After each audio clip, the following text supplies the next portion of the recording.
Здравствуйте, comrades! I am Scavenger Leonid Helin, and this is my brat Svetozar. I don't know how you translate your name. That was the best shot I had. That's all the Russian that I know, by the way. All in one. It's a little... Yep, that one sentence contained all of it. But playing this war of mine as a sort of... Has it got Russian underpinnings? Is that... No, it's got Eastern European underpinnings. It's got fascist underpinnings. Oh, okay. So, of course, it's Russian. I can see Russian. why you got there. But yes, figured after our hacky, slashy, bullety, shooty for the last few episodes, we'd look at the darker sides of conflict and war. Teach ourselves a lesson after all the murder more we did. serious. Yes. So we'll get this game started here. There's a theory, this is one of our topics actually, it'll lead into a topic, about how you translate names. There's sort of multiple ways you can go about it, but I'll explain that. In general, or what, Well, personal names generally, but perhaps we'll let the game... Like I'm saying, translate names into language? Or no, I need this up on the screen. I was going to say that might annoy some people, but I need to be able to see what I'm clicking on here. Oh, the mouse? Yes. So anyways, this game, chances are if you're into indie games, you probably already heard of this, because this got a fair bit of pull back in the day. How old is this? I should have prepared that information. I think roughly 2013, maybe. This isn't bad. But anyways, this is the plot. City is besieged by war. Basically, we're in a war-torn city.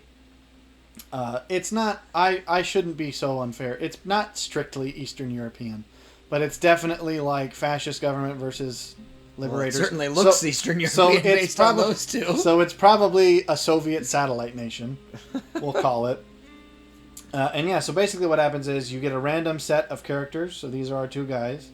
Katya, Roman, former militia member. So we're kind of lucky. They each have different stats. So apparently this was a former soldier, this guy. So he might actually have some. So basically it's a base management game. So this is our house. His name is Roman? Oh, yeah, that guy's name is Roman, and Katya. So clearly some kind of Slavic influence, I think. But base building in the sense that we are living in this bombed out, house in the middle of the war-torn downtown. We are trying to survive as best as we can, which means we have to craft.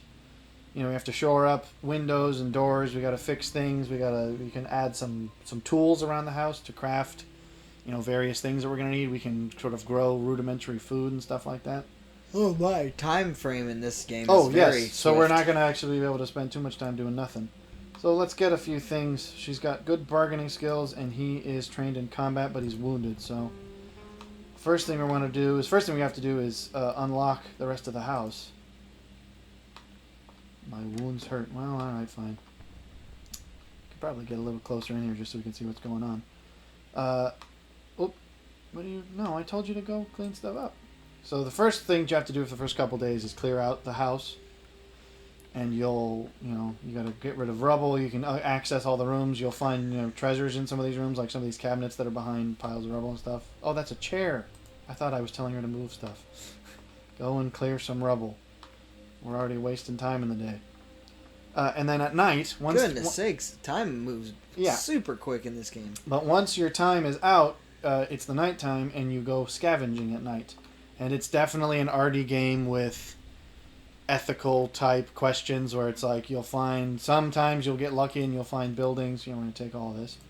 You'll find buildings that have no one in them and lots of stuff. Sometimes you'll find other people, and you kind of have to, it's like the stuff you can find easily accessible, generally speaking, is not great, so you'll have to actually steal for better stuff if you find people. So is it kind of an open-ended where you can decide what play type you end up going with? Well, where not you're a little really, bit more because aggressive, yes, you can be, but that more on an ethical level. You can choose to be more aggressive or more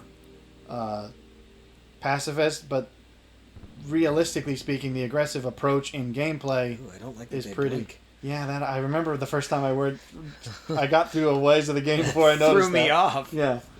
So definitely it's very much an arty game and she's going to take probably the rest of the day doing that, but we need whatever's behind there, and he needs to rest. So we'll take the time to chat. But it's definitely arty game.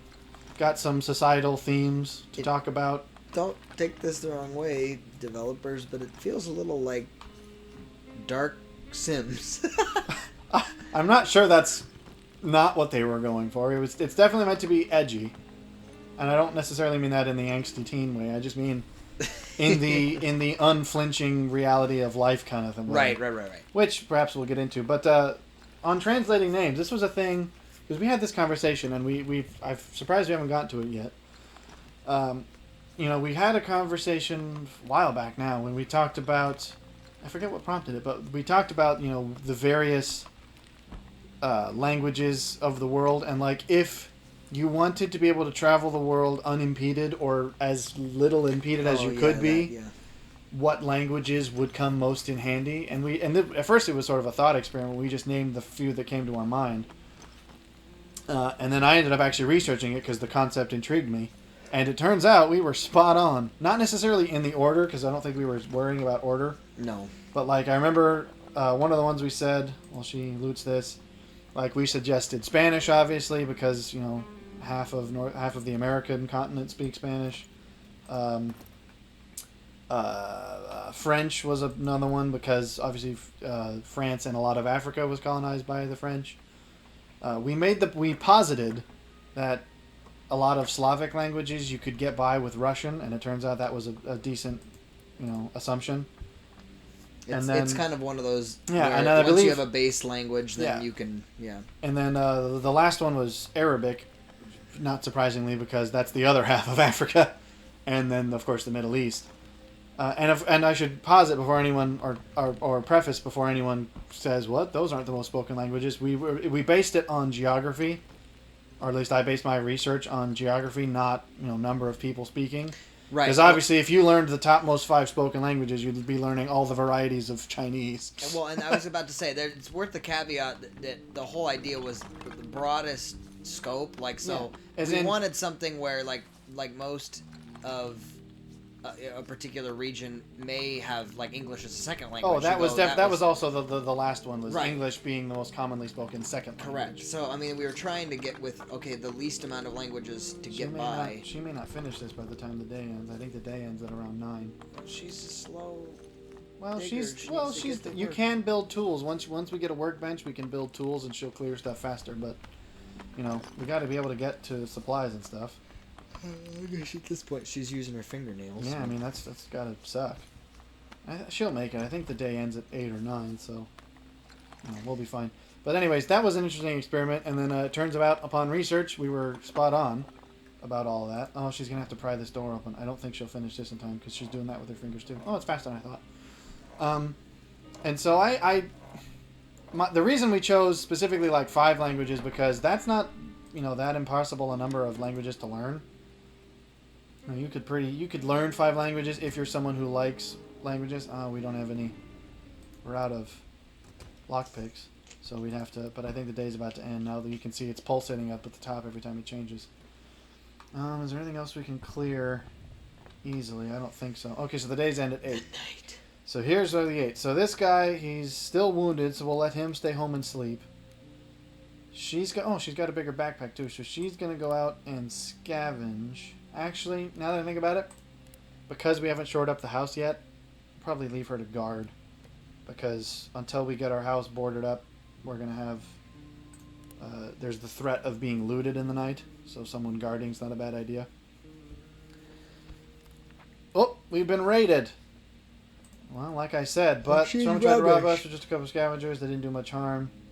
Katya was wounded. Oh, but they didn't take anything. Ha! Good on you, Katya. Katia? It's Katya. Yeah, she did a good job. She kept them off our backs, but Roman is still wounded. And now, she's only slightly wounded, so... we're gonna have to give them some food. Sitting there having a smoke. Not that big a deal. So we're gonna... Oh, darn it. There's only... I thought we got some more food. She just ate the only food that's left. Darn it. Oh, now she's still hungry. That's the other problem. All right, I probably should have scavenged because I don't think we could have avoided that. So it's very much a brooding Sims. Oh, definitely. It's as I said, that's not exactly an inapt thing. Well, let's have her build this while we can do it. I think we've got enough supplies. But yeah, because five's not that many languages if you really were like, I want to learn some languages. And then it was something like you'd be able to travel to like 75% of the countries on Earth. Right. A bed, that way this guy will heal up faster. But a stove prepares food.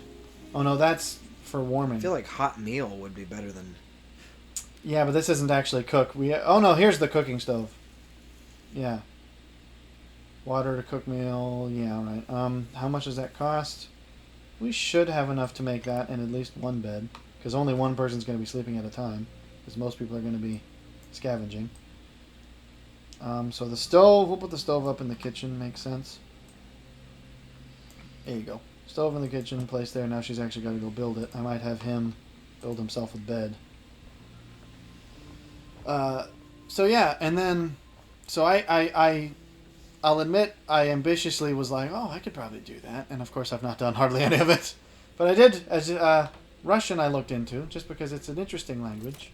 But, I enjoy a lot of the more guttural, what are they called? Where they're more back heavy in the back of the mouth versus... You'll put the bed in the bottom just because that makes guttural, but that's not the word I'm looking for. Oh, whoops, he's going to have to... Oh, darn it, he's going to have to clear that first. Now we got 12 hours. I suppose the opposite of what most people would consider a romance language. I find that the more intensely guttural languages sound cooler to me, because when you become cool passionate about something, you can really tell someone off. Yeah, exactly. There you go. Build your bed before day's end. But yes, we started all this with the concept of translating names. Basically, because that was the first thing I did. I was like, oh, just out of curiosity. I was like, how would you translate your name into numerous, various other...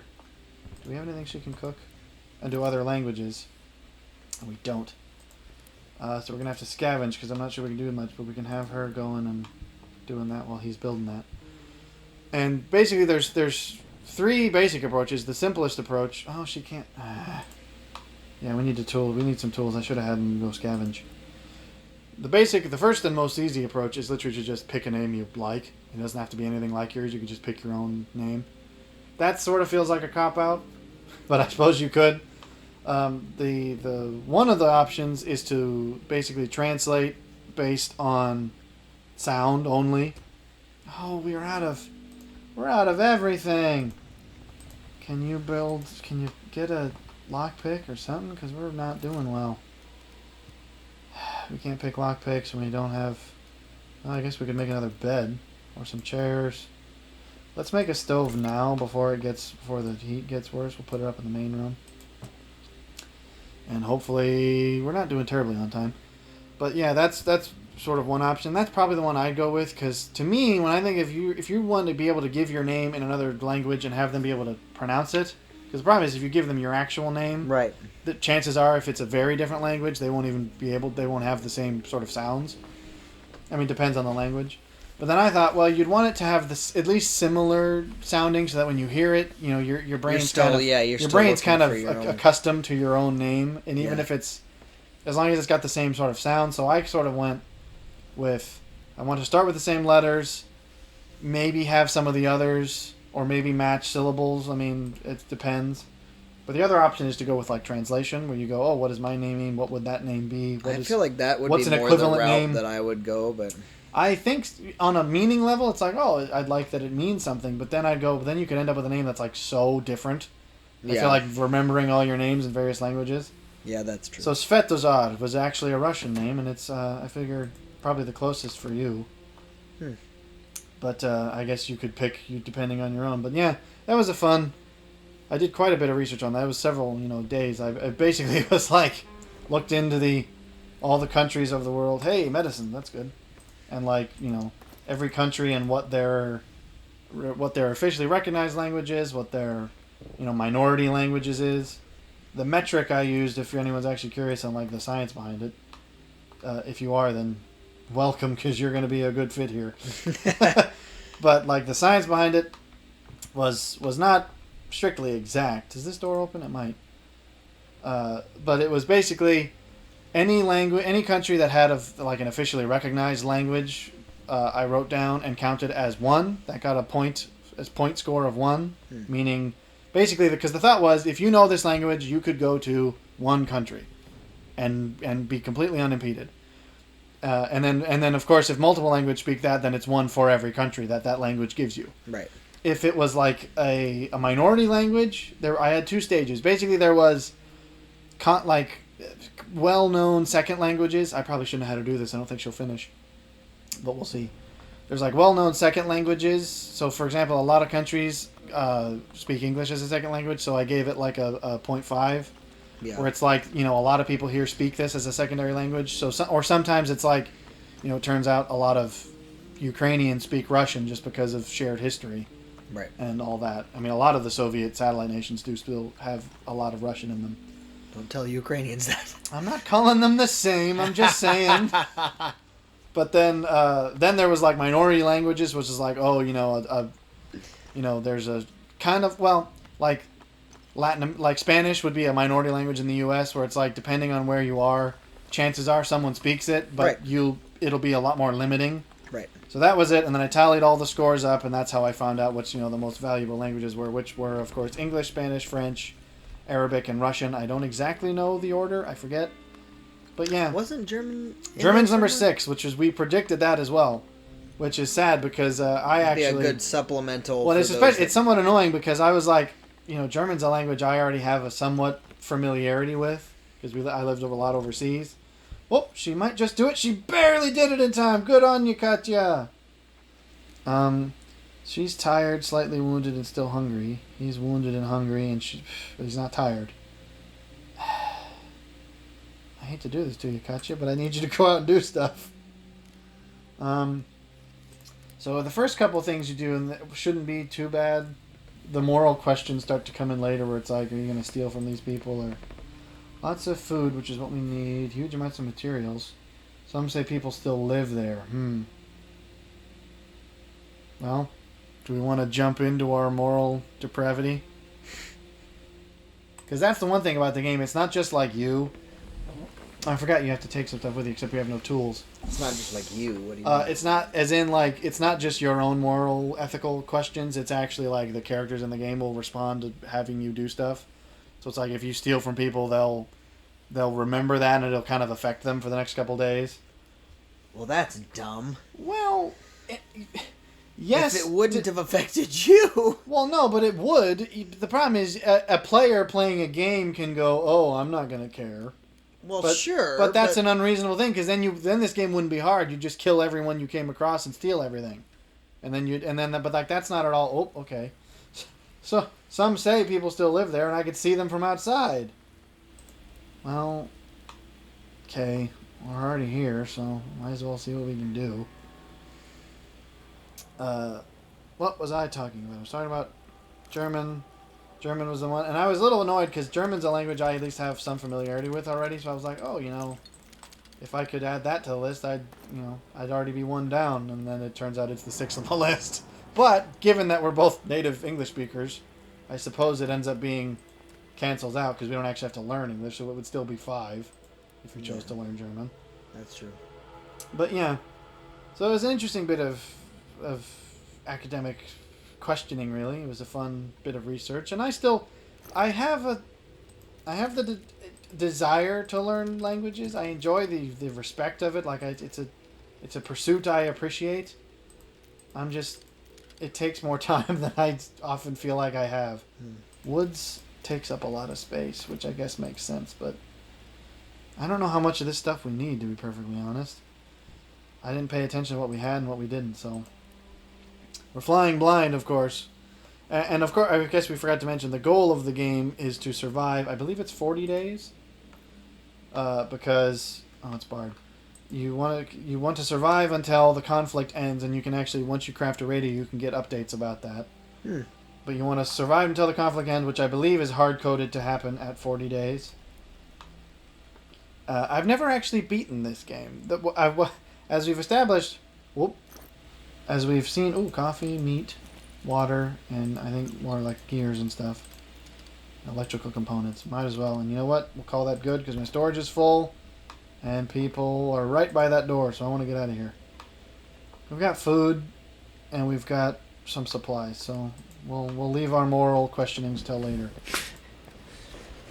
We'll skirt the issues. But yeah, it's an interesting, interesting academic study, but I'm not sure I'll ever really commit to it as much as I'd like. But was that what we were talking about, or we moved on to the game? Did I imagine that at some point you would have to include stuff like sign language, because then you have some imperative. Now, granted, that's every different language, type of, but the problem is every language has its own sign language. See, I was wondering about that. Is there no universal kind of, hey, this is not that I understand? I mean, we've been raided again. Roman was useless. He was in the bed. So in searching, someone tried to rob us. A couple scavengers didn't do much. Roman was wounded again, and they took a few things. Should put more people on guard. Well, he was mopey and wounded. They stole food and water. They stole everything we brought back, so now we're back to net zero. Well, actually, there's food enough for both of us, and she's hungry, so let's just, eat. Both of you eat. And then do some more work around the house.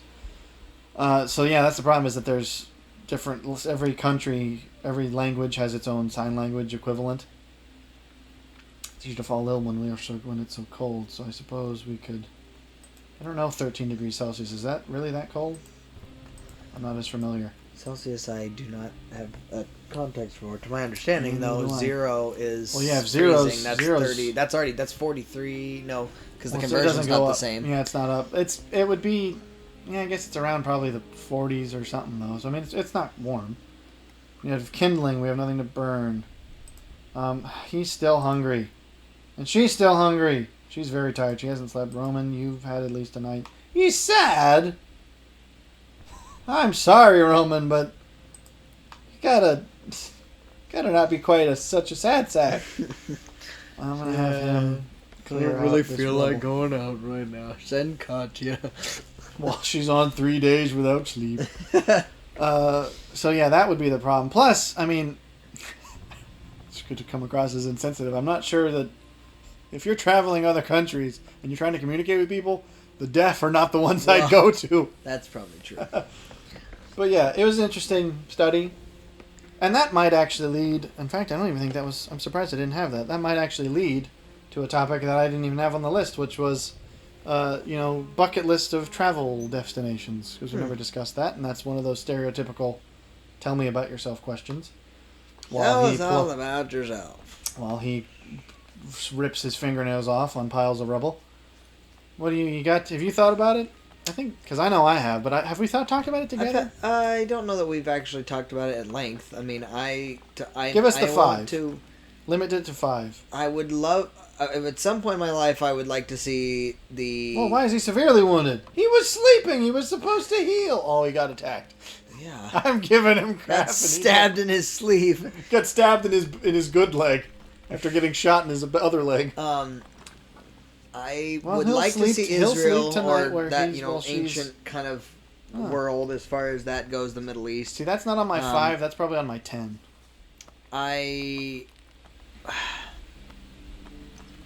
What else? New Zealand, probably. That's definitely on my 5.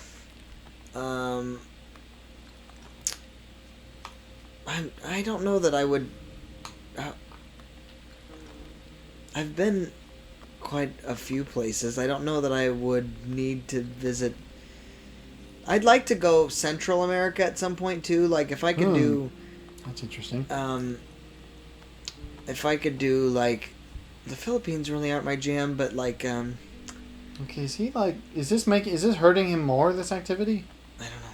I didn't think it would. Well, you would probably continue bleeding out. I don't know why. Maybe just to kind of get some cultural kind of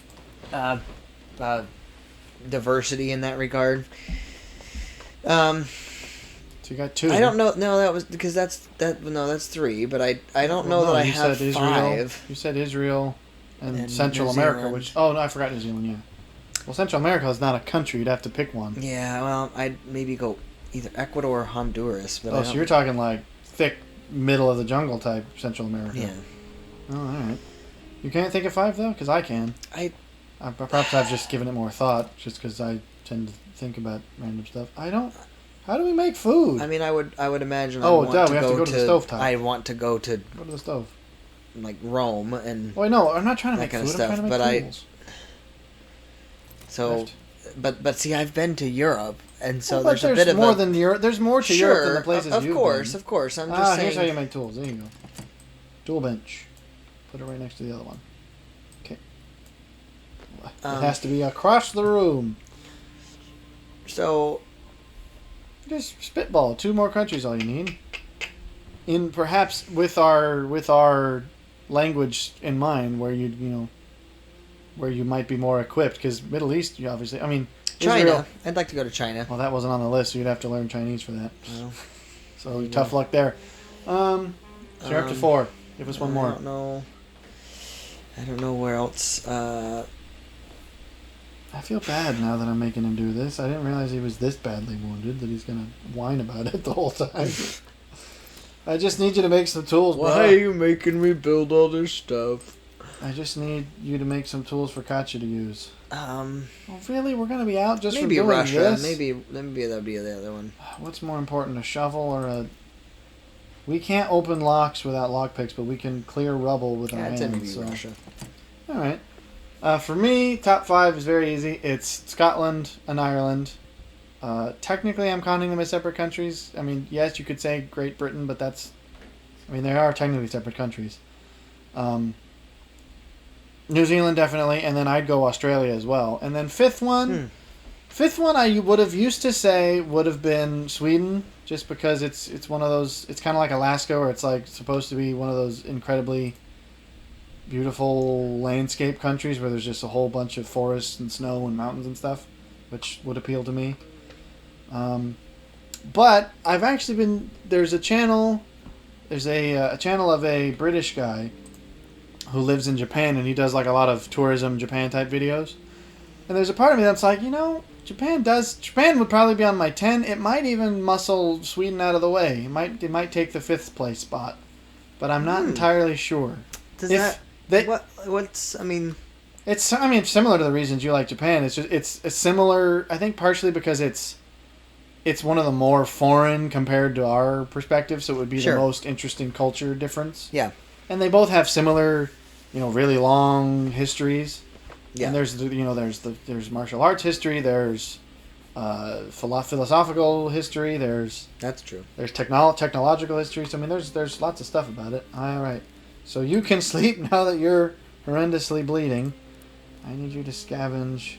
You're sending her out again. Well, she slept all day. She hasn't slept in 8 days. She has. She slept all day. She's not tired anymore. She's just hungry and wounded. Ghost house. That sounds like an empty place. That sounds safe. I'm going to bring our lockpicks, and that'll do. So yeah, if it's Sweden and Japan are vying for 5th and 6th, then I'm not entirely sure I've made up my mind yet. So I would maybe add Scotland, but I don't know that I would. Maybe I would replace Scotland I would replace Russia rather with Scotland. All right. Well, but that would be the only thing maybe I would change, because I would like to see. Russia's probably on my 10. I would like to see China for sure. I need more of these, clearly. Give me all of this. And I think we have lots of wood back home, so I'm not going to take that. But I don't know that I'm married to seeing Australia. What's your it's similar to there? It's kind of similar to New Zealand in terms of its the really broad just vast swaths of empty countryside. Hence why I think if you've seen New Zealand, not to say that they're exactly the same. Well, no, because Australia is definitely a different biome, a different sort of I can't think of the word I'm looking for. Oh, we got some medicines. Biome is a fairly... I mean, if you're talking... Yeah, in terms of, the environment is very different. Ooh, yeah. Some sugar. I think that's useful for making stuff. And some bullets. We don't have any guns for them, but who knows. And a broken toy. That probably is something we could take for morale, but I'm not gonna. That seems dumb. So, yeah. Oh, hey, see? Got a lockpick. Good thing I brought those. So there you go. There's the top 5s. I'm not sure that would languages help with my mind? Most of those are English. And then Japan wasn't on the list, so I guess our language study was for naught. Well, Sweden, you can get by with English in Sweden there too. There you go. You can probably get by better with English. Ooh, we got some valuables. That's tradable. Got some weed. Oh, well, we need food more than weed. Bag of weed. What do we need least? We don't need casings because we don't even have the ability to load our own ammo yet. Yeah. We need food. We're going to have to cut some stuff. We won't get guns for a while, so I suppose we could hold off on the bullets. Coffee, I think, is more of a morale boost. Oh, but you can also trade it. Ugh. Alright, that'll do. Get her out of here. So, yeah. There you go. Topic. That wasn't even on the list. But the main topic that we actually had for sort of the broad, meaty, partially inspired by this game, is sort of, the degree to which we discussed this sort of for sort of lack of better term. Oh, this is a plot relevant event. So yeah, as you get through the game, like the war will get worse before it gets better, and so that'll have certain effects. Roman's bleeding. It looks like he won't make it. The night was calm, dude. You were sleeping. What? It looks like he won't make it. Why not? Was it because I overworked him? And why is he lethally wounded? What? Well, it said it seemed serious, and you didn't really... But I let him sleep all night. Not even that. I'm going to put you to work. It's not that serious. During the daytime, I thought he just needed to sleep at night. It's like, dude, people have died. He's depressed, too. Smoke some weed. Katya brought some weed. Well, smoke some herbs. Well, that was dumb. Well, we can pick some locks finally. The lock picks we have. Well, so you're just gonna leave him to die? Well, no. It says he is going. It says he's recovering. So maybe having him work was making him worse. I've never encountered that. Mm. So as long as I let him sleep, hopefully he'll make it. But whoops, it's been a while since I played this game. But yes, since this game sort of is centered on a rather depressing topic, I think there's a degree to which in society we're a little too bubble wrapped, a little too insulated, and there's a degree to which, the unpleasant, or as we sort of said, the best word that we could think for it was medicines. I could probably give them to him. I wonder if that would help. Does he need medicines, or does he? I don't know if he needs medicine because he's not sick. He's just wounded. Someone's at the door.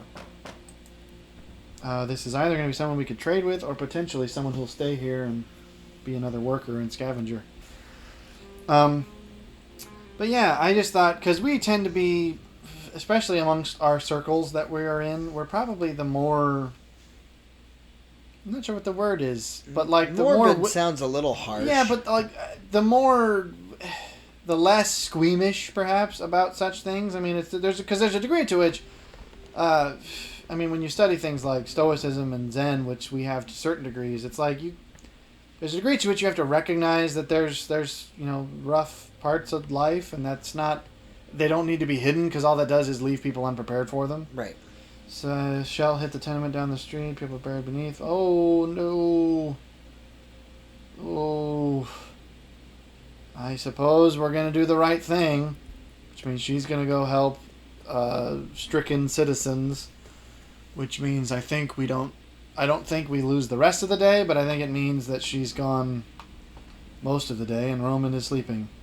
Oh, wait, that probably was stupid because now no one's around to do the work. Unless I could just kill Roman in the process.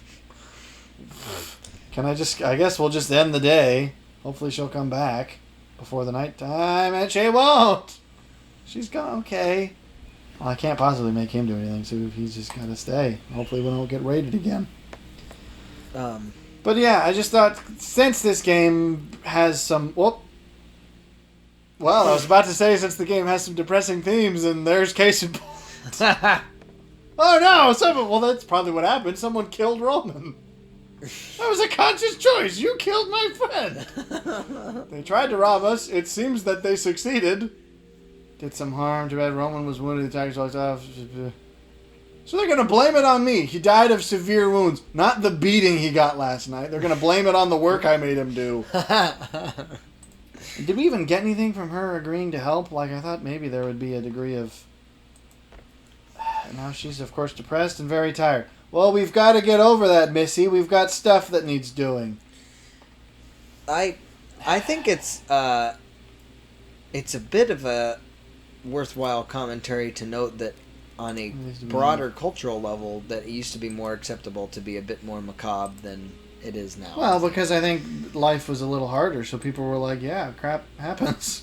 Yeah. You know? I mean, like, you look at some of you look at, like, even Greek and Roman epics, or even further than, even more close to modern kind of stuff. You look at more the, like, Shakespearean kind of era, Victorian art and things like that. Well, because that was back in the day when half of your kids would most likely die before they became adults. Which brings us to the Oregon Trail. Well, that was more severe, but I mean, even... No, but I'm just saying, it's that same type of thing. It's like... I mean, not strictly that death is the only thing to be talking about, but it's like there's a degree to which you go... it's a part of life, and I don't think we do anyone a service by avoiding it, because all it does is leave people kind of unprepared. I thought we could... Well, she's going to have to claw her way through rubble. Sorry, girlie. I thought I could build you a shovel, but those lockpicks cost more than I thought. Well, I also think... She just... Oh, okay, so she will do it. I thought she was refusing to do it. Because she was like, no, I'm not doing this. That's probably because she's depressed. Well, we're really not doing well. We're going to have everyone dead by the time we hit the hour mark. I think also it's sad that there's not necessarily that you have to, like, value or somehow appreciate the dark times, but to find the actual humanity and I would say the art in a romantic sense. That's not a bad way of putting it. In its, I mean, that sounds mega melodramatic, but I'm just not melodramatic. Perhaps just ordinary dramatic. I mean, yes, it's because it's not. I don't think it's untrue. Yeah. And there's a degree to which, like, the numerous people, but the Stoics talk about that. Jordan Peterson talks about that. We're going, there's a degree to which life. The one thing that seems constant in life is misfortune. I mean, yes, some people are lucky enough to have fairly easy lives, but that's a pretty. Compared to the average person's experience, that's pretty unusual. The wisest man in the entire history of the world, he wrote Ecclesiastes and basically said all life is meaningless. Well, yeah, I mean it's like there's, ooh, good diamonds, but like there's a degree to which it's, suffering's gonna happen, right? Almost always, and yes, some people's will be less than others, but there's you can't. It's hard. Wow, she's. Can you just unlock the thing? It doesn't take much manual work. I just need to unlock that. You can sleep till you have to scavenge tonight. She's not super hungry. She's just regular hungry. But yeah, I just think... I mean, not to sound edgy and like edgelord on all that, but there's... I think the word art is not bad, because oftentimes the greatest works of art are sort of inspired by difficulty, because it's a way of pain. Yeah, exactly. It's a way of coping in a way, because again, people are gonna go through these things, and so everyone's always gonna having a means of expressing yourself through that. Yeah. Not only helps you, having that then is a benefit to others. Ooh, very good. We got bandages. Too bad Roman's gone. You could have had some of those. Well, hopefully she'll get better by sleeping. That'll improve her tiredness and not the hunger, maybe the depression. But yeah, I just think there's a degree to which, finding the reasons to carry on, and because that's the famous, it's the Walt Whitman poem that was in Dead Poet Society. Yeah. The powerful play goes on and you may contribute a verse. It's like that never specifies that it's. In fact, if you read the whole thing, it never specifies that it'll be easy or even great. But that doesn't mean you still can't contribute. There's still stuff to be. Might as well end the day. There's still things to be found, and that's kind of where we go. Well, then you get into even. I mean, like, take it a step further. The whole, Alfred Lord Tennyson and the whole Onward Light Brigade, the idea that well, theirs is not to reason why. Yeah, exactly. But to do and die, and that's and really, that's just life. That's not just military service. There is but to do and die in life. You do, and then you'll die. And if you don't do, you die. So. Well, yeah. I mean, there's a degree to which I don't know who said it. I'm not sure if it was who popularized the term. I had a bunch of lockpicks. Did I use them all? Okay. I thought I had more lockpicks. Apparently, I used them all. Well, I guess we'll just go along. I don't know who originally said it, but the famous phrase, I'm paraphrasing, but it's like life is. Don't take life too seriously. After all, no one makes it out alive. Yeah. It's like it's gonna get you. You might as well do something while you're here, and that transitions rather nicely. And we figured, since we're talking about some sort of deeper, headier topics, this could be an opportunity to sort of discuss a bit of our philosophical leanings, since we have opinions in that matter. And similar, I've been studying up a little bit recently on the various existential sects, movements, because there's several within that category. Yeah. And that was very much the theme in most of their work was, just because there's definitely going to be suffering in life, you can't avoid that, but you may or may not be able to find some degree of meaning in it or satisfaction in it. Right. And I don't know that I've ever ascribed to the sort of... Well, nihilism is unique amongst them all. Oh, there you go. Nihilism's unique amongst them because...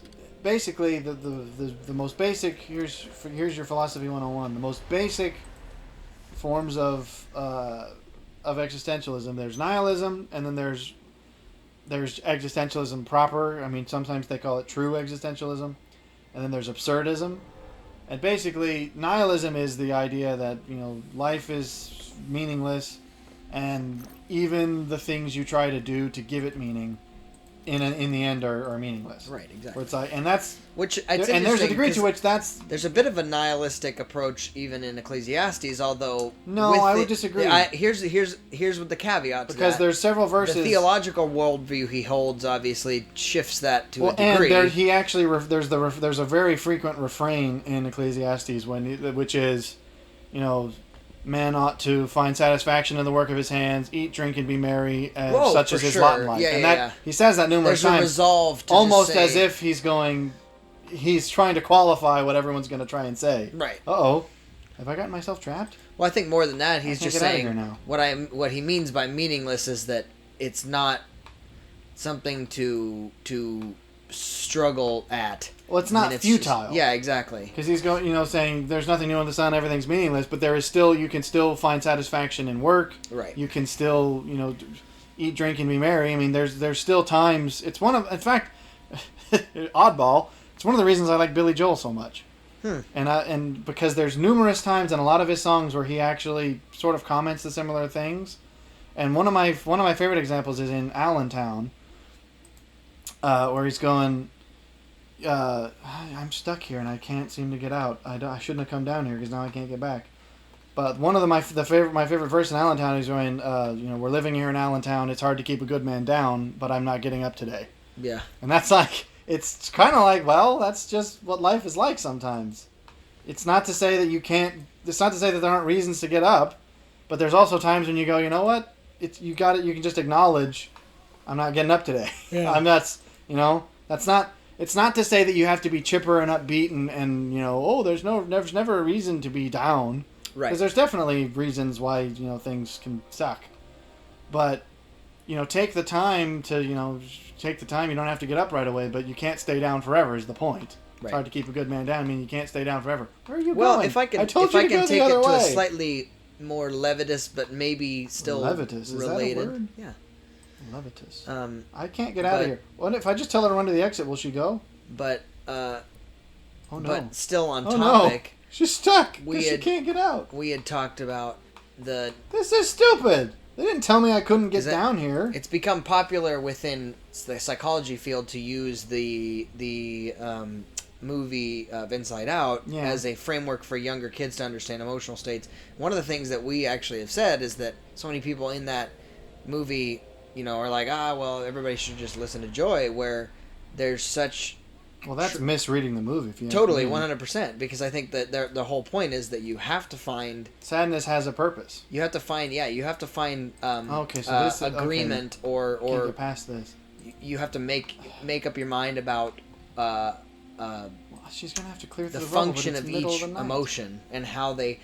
Not to say that they should inform, but to say that you have to embrace what each unique kind of perspective has to hold. You can't remain in one particular place. Yeah. And I think in the same way that obviously nihilism that's what we were talking about. I was trying to get back there to its extremist kind of argument. It would be is obviously not a balanced approach, which would be very nihilism does lose because it's basically everything's meaningless, and even your attempts to find meaning are also meaningless. Right. And that it basically, that if you truly embrace that, it will break you psychologically. Right. Because you can't. If you have no meaning in life, there's literally no reason to do anything. And some people would claim that they have no meaning, but you can tell by their actions that they don't. Because literally, if you had no reason, if you had nothing to live for, you'd literally just sit in bed and starve. Well, and there's a difference between no striving and no meaning. I think to say that there's not... Yeah, you make a point. But see, that leads into absurdism, where the absurdist argument, because existentialism is probably the most direct... True existentialism, I should say, is the most direct opposite to... of nihilism, because it's basically life has no inherent meaning, but you can give it your own meaning. There's private meaning for everyone. And so, for example of that would be, if you've ever read Man's Search for Meaning, which is Viktor Frankl's book. He's a psychologist or psychiatrist, I forget which, who was imprisoned in World War II in a concentration camp. Right. And so it's a pretty rough book when it goes about, well, I didn't know how to get out of there. I dropped down not realizing I couldn't get back because she couldn't climb up. She's probably going to die on the road. We're going to have to start a new game. Katya's dead. Oh, she made it. She's looking pretty hard up, though. Katya looks exhausted. Maybe we are pushing her too hard. Why do you say we? Why you gotta say we? You in this with me. We survived because of me. So anyways, true existentialism is the opposite of nihilism in that, yes, life may not have inherent meaning, but you can give it meaning.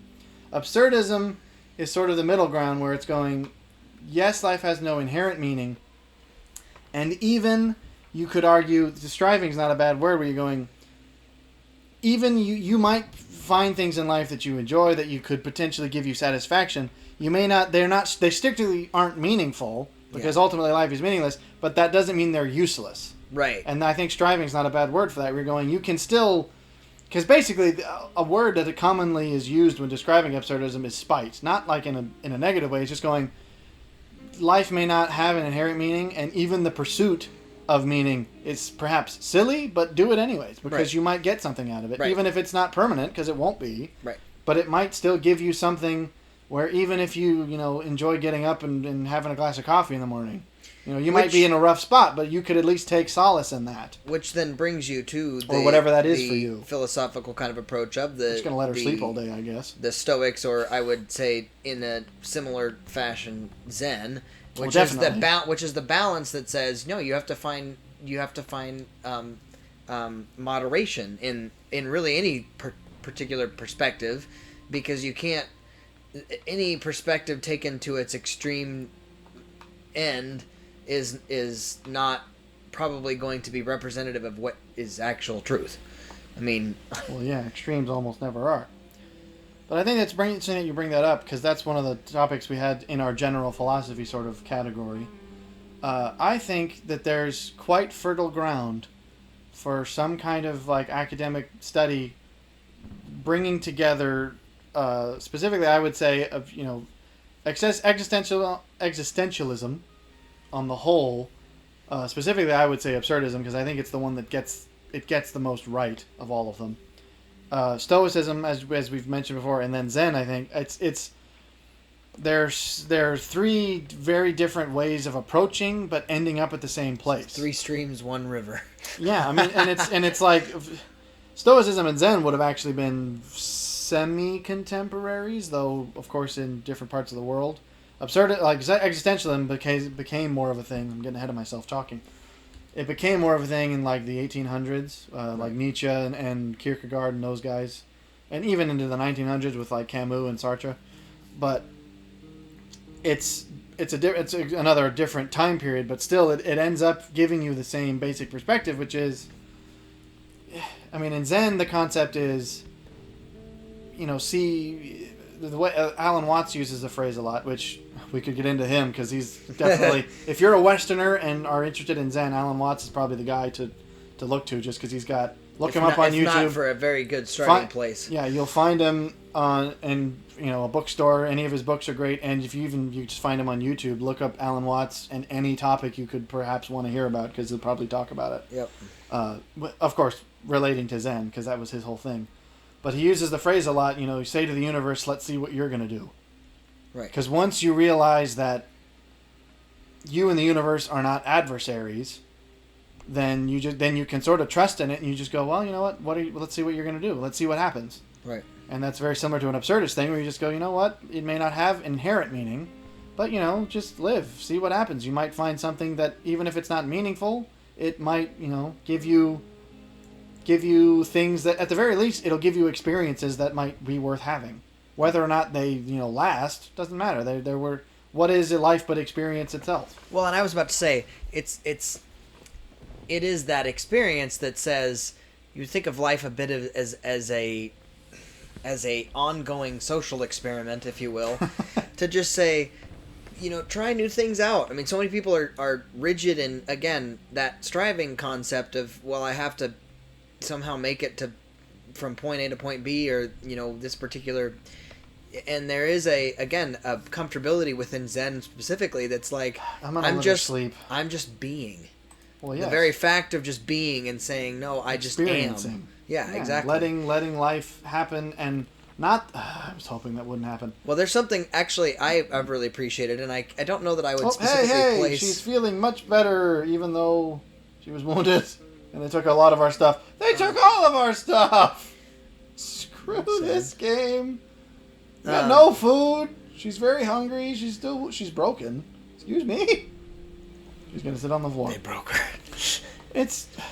I was going to say, I don't think she's going to make it another day. This is really terrible. I thought we wouldn't have nearly this much trouble. There is a... And I can't even get her to do anything. I'm trying to think of the framework that I was... Because this door's locked. I can't even... Oh, dude. Okay, now she really won't do anything. When she's depressed, she'll complain about doing stuff. Now she really won't. Why is she... Why? She was saying she was feeling better. Well, I think that was physically. Apparently, her emotional state has not improved. So she's dejected.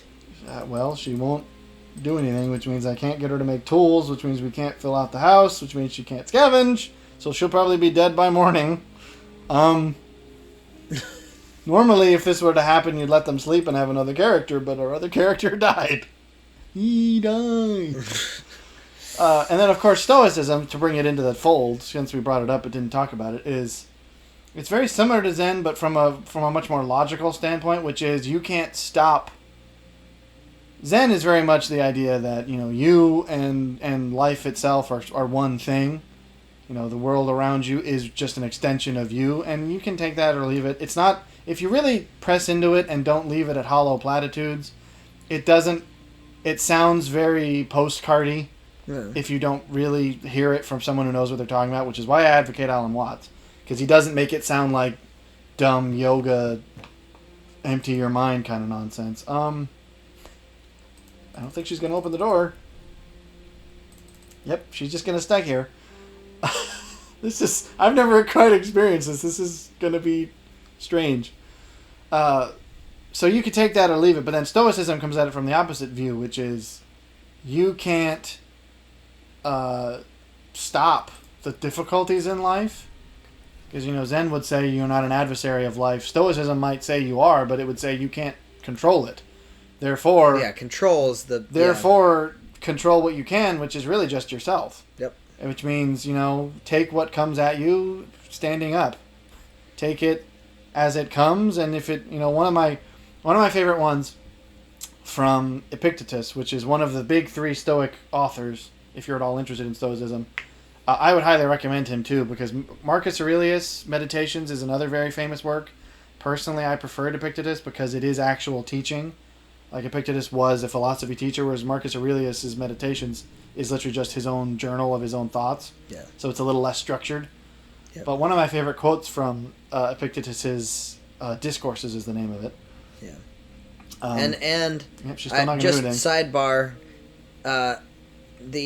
the proper, if you actually look at the Greek, it is Epictetus. Yes, it's not Epictetus. Epictetus is what a lot of people use, and I would argue even within scholastic academia. There's an accent mark over the I equivalent. I don't know what it's called. It's very clearly Epictetus. Plus, think of like Herodotus. Yeah, exactly. Those other similar syllabled names. It just was. I thought that you should bring. But anyways, one of my favorite ones. He's talking about like he gives a hypothetical conversation with the emperor, and he's going, I won't do this thing that you're commanding me to do, and he says, well, I can kill you. And he says, if your job is to kill me, my job is to die without. I forget it. I think it's my job is to die without protest, or not protest. It's.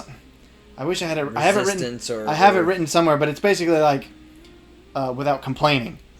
Basically going, whatever my lot in life, I can't stop the emperor from killing me, because he can overpower me easily. Therefore, all I can control is how I react, which means I can die without sniveling and weeping and moaning, because that's another quote he says. I must die, but must I die weeping? Right. Because you're going, you might think you can control the circumstances of your death, and to some degree you can, but not a lot. There's a vast degree to which life controls more than you think it does.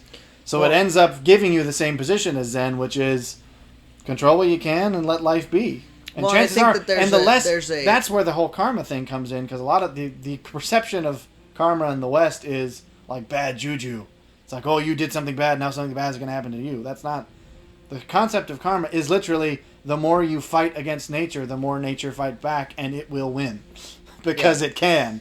Yeah. So it's like if you just let life be, you'll find that things tend to work out a whole lot better, because you're less, it's the whole trying to grip water through with a fist. It's like the more you squeeze it, the more it escapes. Well, but I think that it's also worth noting that you have a bit of a choice card in whatever situation you find yourself in. I'd like to point out, Katya is very helpfully demonstrating nihilism for me. She was just saying something like, we'll all die, and I won't do anything. Well, and guess what? Because of that attitude, she is going to die, because I can't get her to help herself. What I'm saying is, it brings me to that choice, which is, again, where the Stoics say you have the choice to control yourself. It's like one of my favorite quotes from Crime and Punishment is you're just master of the segue. I'll let you finish, but you're going to get us on to our next topic. Well, I'm just so there's a